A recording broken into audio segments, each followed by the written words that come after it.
everyone, welcome again to another weekly lesson from Teacher Joseph. And I'm here today with my best friend ever, Nasser. How are you today, Nasser? Assalamu alaikum. Yeah, I'm good, thank you. Very good, very How good. are you, Joseph? I'm very well, thank you. I am very well indeed. And we're going to be discussing what it means to be British because, many people, for whatever reason, think that Britain is made up of white people who drink tea at 5 p.m. and that there isn't really anyone else except refugees. And I'm hoping that in this conversation, we're going to be showing people a little bit more about the diversity of British life and British culture and how we're all different people in our own different ways, as well as skin color and whatever else. So let me ask you, Nasa, the big question, what does it mean to you to be British? Because for me, I don't know, it's just who we are. I never think of skin color or political meaning. I just think, Mm. well, we all live together and we're happy. What's your take on being British? I think, firstly, yeah, hello to everybody for listening in. Appreciate you bringing me in, Joseph, for my take. I'm not sure of what value it is, but hoping it can be of some value. Um, my take on being British is probably something that I only really picked up on consciously relatively recently. Um, it was a space that I was navigating from day one. There was always a distinction in culture from home and everywhere outside of home. And what it meant to be British probably meant what it meant to me to be who I was in the outside world, which um, was almost a truer version of who I am versus who I was at home because I had to be on my P's and Q's at home with my parents. Um, that's a turn of phrase. I had Minding to your be on my P's and best Q's. manners. Yeah, Yeah, minding your P's and Q's to um, be in your best behavior. Yeah. exactly. So my father was very conservative, very much the disciplinarian, and my mum was very simple,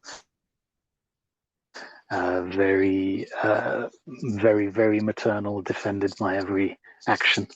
And I used to behave well to please her and avoid my father's wrath.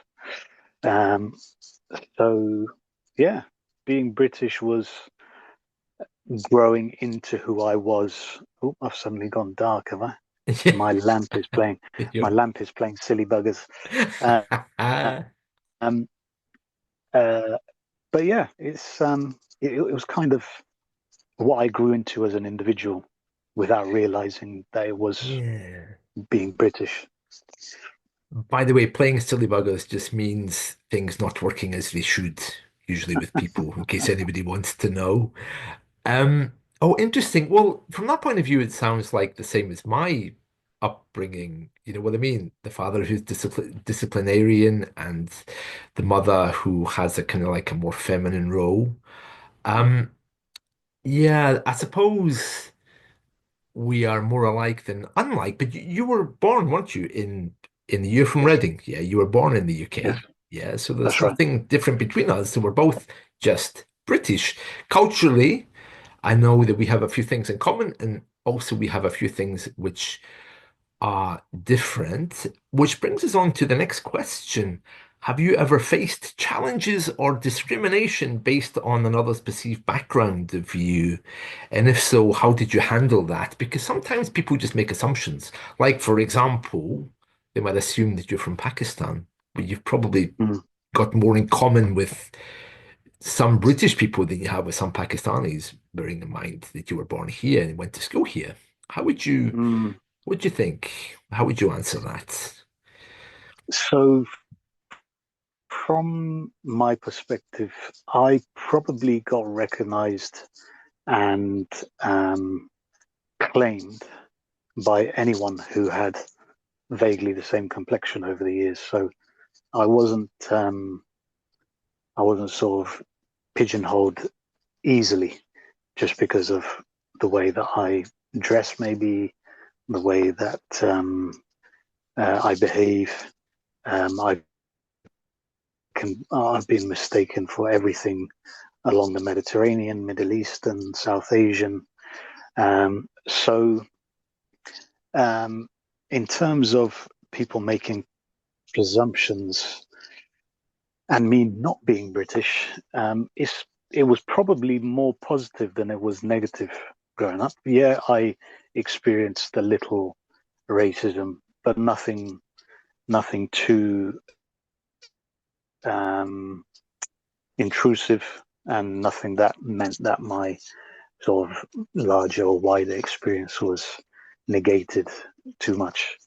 Um, I think the way that I've navigated the racial space or the cultural space is to just be myself. Mm. People have to take it or leave it, and I don't really define it as being any one thing. Whether it's other than being Muslim, I would say that that's kind of my sort of overarching label that I might accept. Otherwise, between uh, some denominations within Islam, between cultural definitions and distinctions, I kind of just took the middle road, I suppose. Yeah, yeah. Well, I mean, you're not alone there because when I was a boy, um, in fact, even today, in some parts of the UK, there's segregated schooling between Catholics and Protestants. And I grew up in a very Protestant area, and I had a Catholic mother and a Protestant father. And there were all kinds of discussions and debates and problems with that. In fact, even today in Glasgow, if you are wearing the the wrong football shirt, it's not really about religious belief anymore. It's more about the football team you support. It's kind of dwindled into, Tribalism. yeah, exactly. Yeah, thanks for the word. So uh, it's still very much a problem. So even if I make the distinction between you and I, of you being darker Mm, skinned than me, I faced exactly the same problem. And even today, you still have to be kind of careful with where you go, or who you're with. I mean, I don't go into pubs generally. I'm not a drinker. no. I don't drink at all. So it's not a big issue for me, but there's still people around who are very tribal. So it's not just you that feels that. I feel it too sometimes, especially in smaller areas, you know?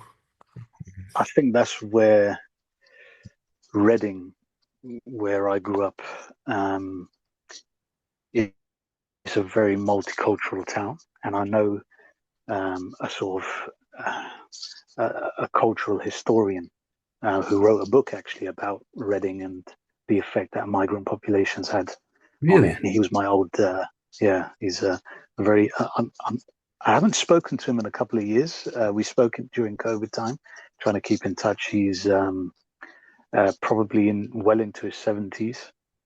And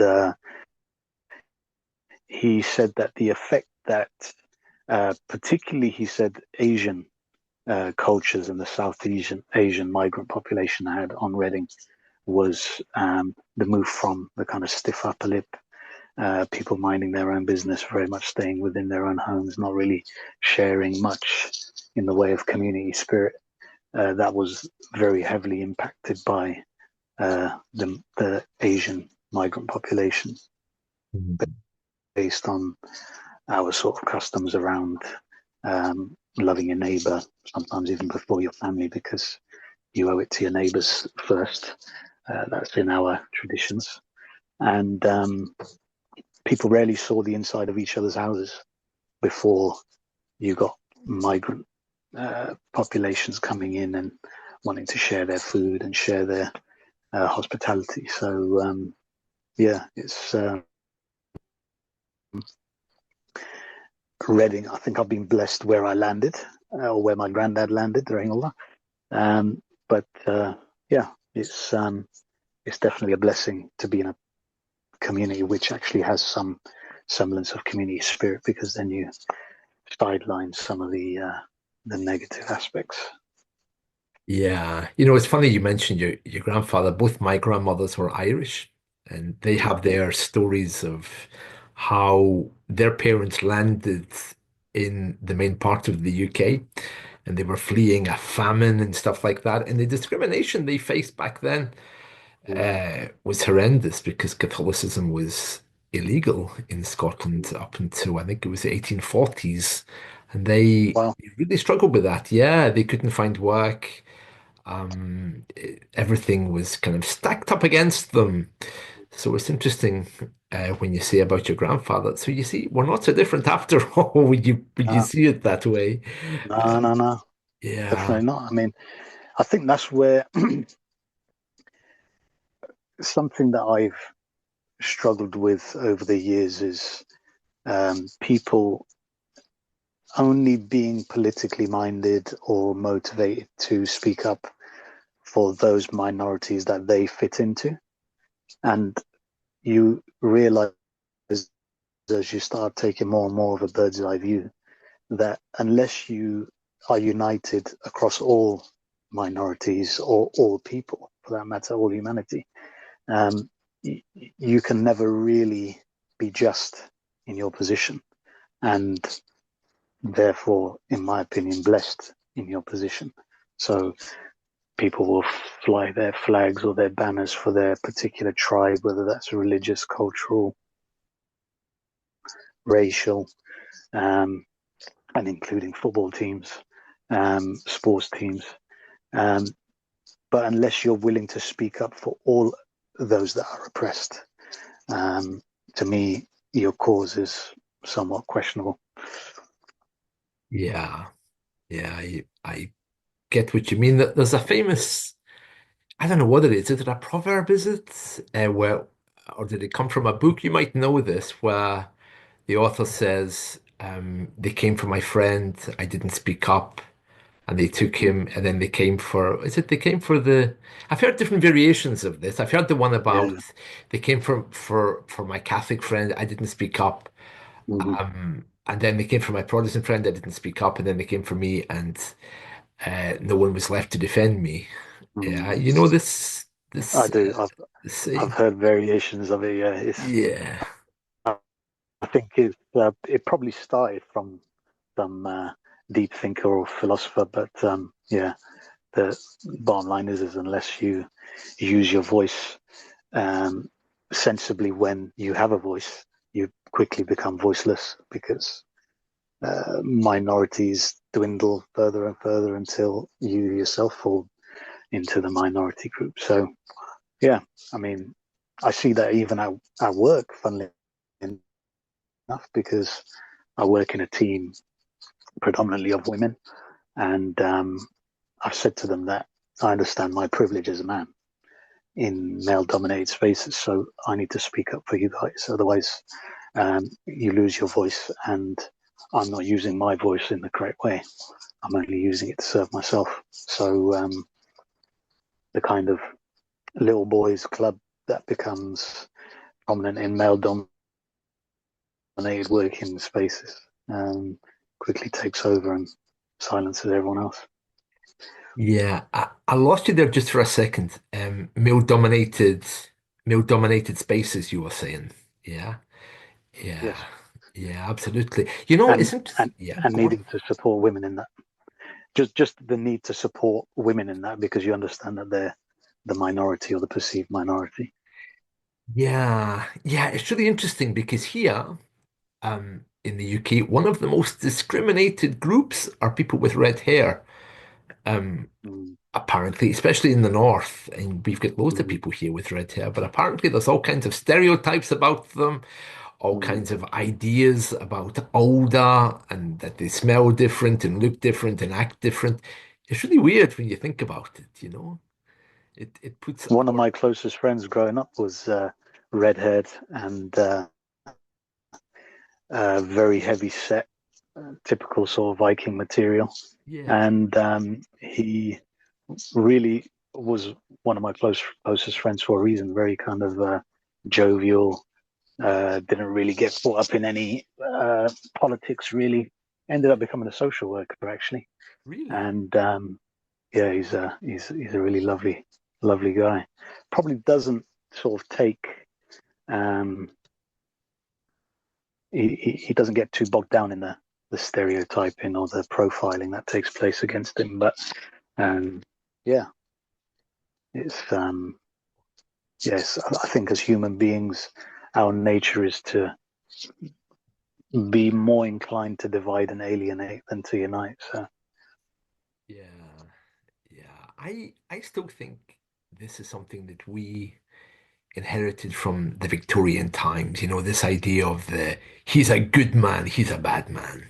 I think it's mm. something we inherited and we use it in order to make ourselves feel better sometimes, don't we? Um, It's kind of sad. and Hollywood's taken it on now, isn't it? Because if you're not seen as being the good guy, then you're definitely the bad guy. Oh yeah. And Yeah. they think that they've added some complexity probably in the last 5, 10 years, where you hear more and more about the anti-hero. So someone that will potentially be perceived as the villain, but has some heroic traits. Yeah. Yeah, of course, the good guy. Well, the good guy always is dark-haired as well, isn't he? Because he has a symbol of strength, because of the color. I remember, I remember we spoke about this. Yeah, Yeah, the color black is seen as being a strong, dominant color compared to white. So yeah, it's really interesting how Hollywood used that. Probably not so much now, but yeah, when I was growing up, if you think of people mm, like Superman, or of course there was also the villain who could be dark sometimes as well to show yes, his strength. yeah.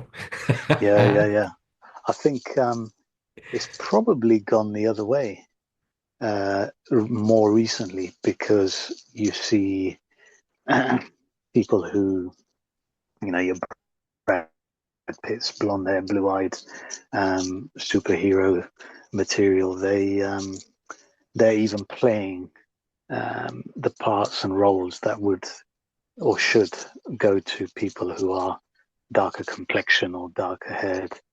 Um, there was a movie, a remake of the Ten Commandments Oh recently, yes. and all of the people who played the sort of primary roles were very much Caucasian, very much white or middle class. I'm pretty Caucasian, sure huh? most of them were blonde haired Yeah. and playing Egyptian people. So yeah, Let me ask you another question. Right. So, where did we get to? What aspects of British culture do you most resonate with, would you say? Remember, British culture is for this is all an of interest. us. Yeah, it's an interesting question, isn't it? It is. I think if you look at it from the British culture that politicians try and put out there, Yeah. I'm not sure that they themselves could really define that. I think a lot of that is sort of divisive politics and Hmm. people using that term to affiliate more with sort of more radical thinking, uh, quote unquote, native people, white people, middle class people who would potentially look down on someone like me. I don't know many of those individuals, thankfully. But if you look at British culture from the ground, as in amongst mere minions like myself, then I think that we all make the culture here what it is. So, in the fine tapestry that we have across the country of everyone from the whitest of white to the darkest of black, um, we all make that culture what it is, and it's diverse. It embraces a healthy amount of cynicism and dry humor, and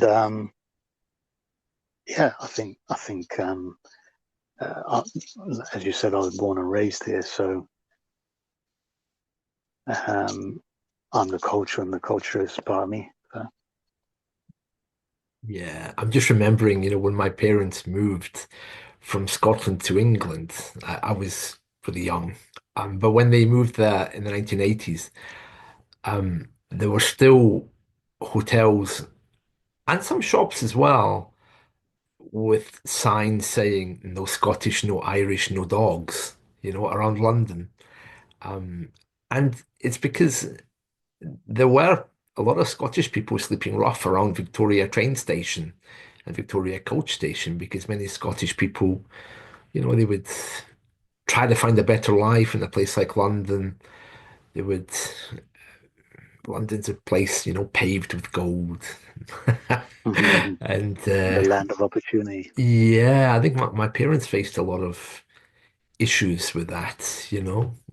It wasn't exactly discrimination, but it was that middle class kind of thing. Oh, you don't speak the same as Mm, us, or you're Scottish or whatever. It's very, very sad. I remember mm. that as a kid. Um, Hopefully things have changed. I really hope. Um, at least Yeah, in the I'd mainstream. like to think so. I mean, you don't see signs like that anymore, but you definitely find.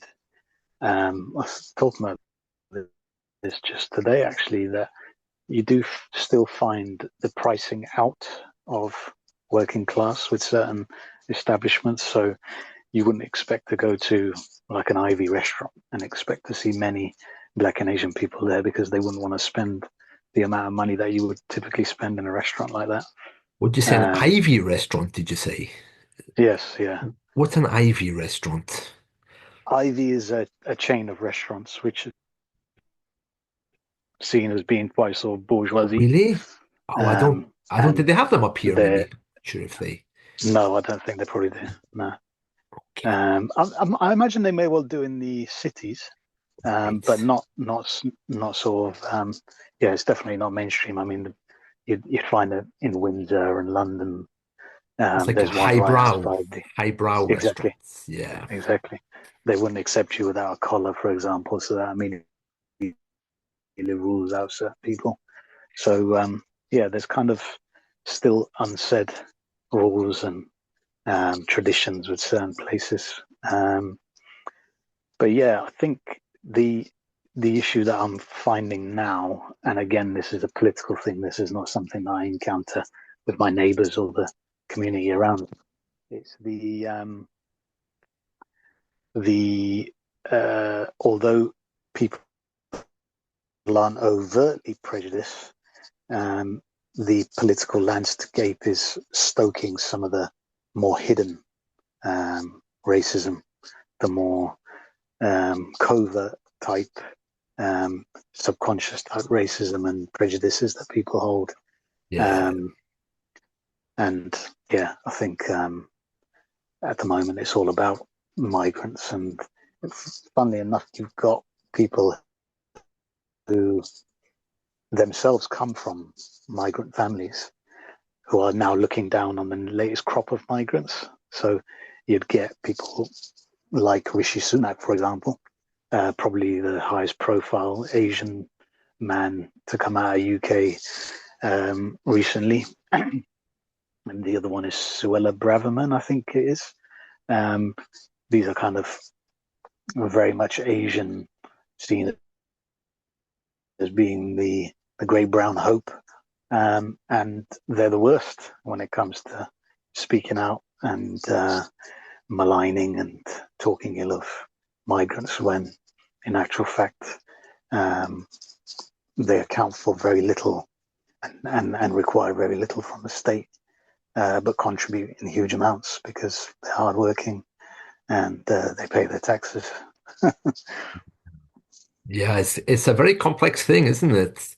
I'm just remembering how it's funny how memories come back to you, isn't it? I remember in the 1980s and early 90s, Selfridges in London and Harrods as well. You couldn't go in there if you were wearing jeans. You had to be wearing a suit. Do you remember that? I do remember that. My Yeah. dad told me that as I was growing up. And Yeah, it's the funniest thing because we used thinking to go, back, eh? yeah, I mean, this is, yeah, these are, these are kind of quite insidious behaviors amongst certain people. I mean, if I look at it from my school, my secondary school growing up, they were very strict on uniform, and that uniform included being prejudiced towards me because of my hair. So because my hair was curly, because it was dark, because my facial hair was dark, they needed me to probably turn up with cropped everything, clean shaven, because they were uncomfortable with how I looked and the fact that I was quite proud of who I was. And I think a lot of my sort of generation, there wasn't a huge number. I know I was a real pain for them because I would push back and say, look, this is my identity. The fact that you can't cope with that, that isn't my issue. You know, I'm Wow. fulfilling the uniform standards. I have Yeah. a have the right blazer. I have the right badge on there. I'm wearing the right shirt, the right shoes. And now you're telling me you've got an issue with my curly hair. Well, what do you want me to do? Cut it off? Yeah. So yeah, Yeah. You went to school in Reading, right? Yeah. yes, Yeah. yeah. I went to In a school in a over in, yeah, go on. in a very white area, so they weren't used to bearded curly haired types like me. Ah, yeah. I went to school over in Isha. They were, over in Okay, Surrey. They were kind of the yeah, same. yeah, I know. Really didn't Yeah, yeah. like my accent. I wasn't talking properly in those Mm, days, mm, because my parents had just moved with me. So I quickly had to develop an English accent in order to be accepted. Strange, right. isn't it? It's awful, isn't it? Really. I mean, to put that burden on a child. Um, Yeah. and I felt that growing up. I mean, I was so they would put us into they would put me into isolation if they felt that I hadn't fulfilled a particular criteria that day in terms of my uniform or my appearance. So they extended the uniform policy to the appearance as well. So they would say things like, "Well, you must be wearing hair gel." I thought, well, the fact that I've got well nourished black hair doesn't mean that I've got a foreign substance in it. Yeah. It's just healthy hair. Um, so yeah, I mean, my maths teacher, bless her, she probably not alive anymore. Actually, God rest her. But she was the first in when I was in year seven when I first started secondary school.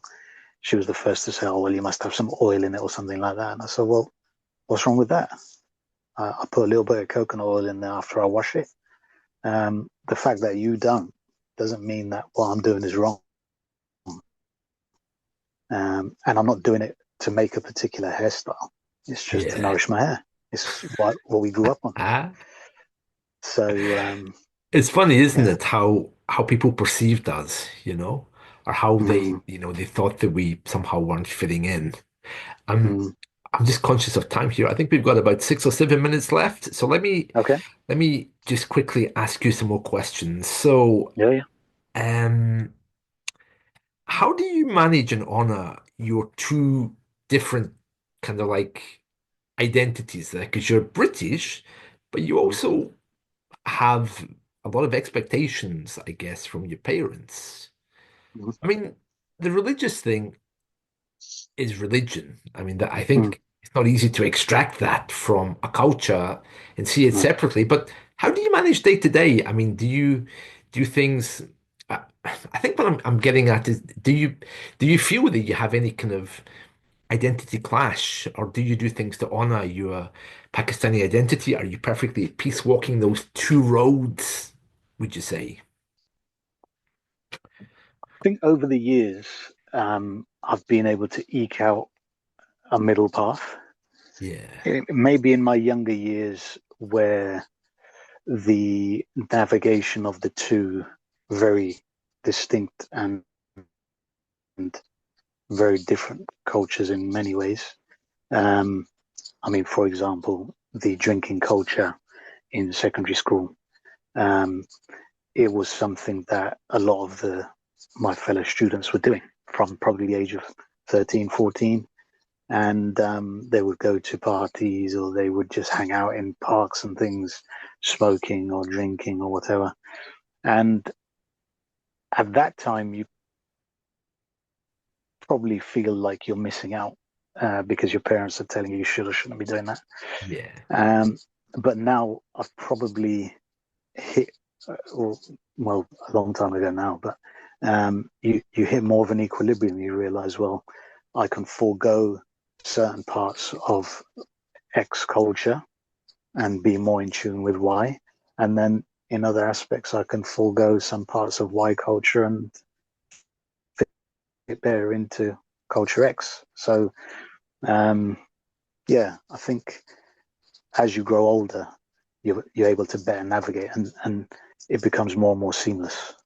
You can be more who you are than trying to play a role for either, if that makes sense. It makes perfect sense. And I'm just thinking back to my childhood. I had a Catholic mother and a Protestant father, as I mentioned earlier, and they, like my grandparents on both sides, were very, very different people, very, very different ideas about, who they were. One was very British, yeah, Northern Irish British, and the other one was very, very Republican Irish. Right. And the messages they gave us growing up, about religion, about life was quite frightening, I think. Um, Mm-hmm. they couldn't see eye to eye. Eye to eye, by the way, is a really nice idiom. It just means they couldn't agree on much. Yeah. Mm-hmm. And I think they tried to stop my mother marrying my father. They said to my mother, "Okay, if you don't marry him, we'll give you a fur coat, a really expensive Oh, one." My mother said, "Okay, yeah, yeah." So she took the coat and married him anyway. that's uh, that's a lovely example of defiance, isn't it? Really. It's the funniest thing. Wow, Nasser. We're really out of time now because we only have a few minutes left. So I'm going to say goodbye and say thanks so much to you for your time today. And don't go away because I'm just going to No stop this problem. recording and say goodbye to everyone who's been listening in. And thank you so much for taking the time to be here. And we really should do this again because we have some unanswered questions that we need to go over. Sure. All No right. problem. Cheers, Nasser. Thank you all for listening, and thanks for having me. You'll be here again. I'm sure of that.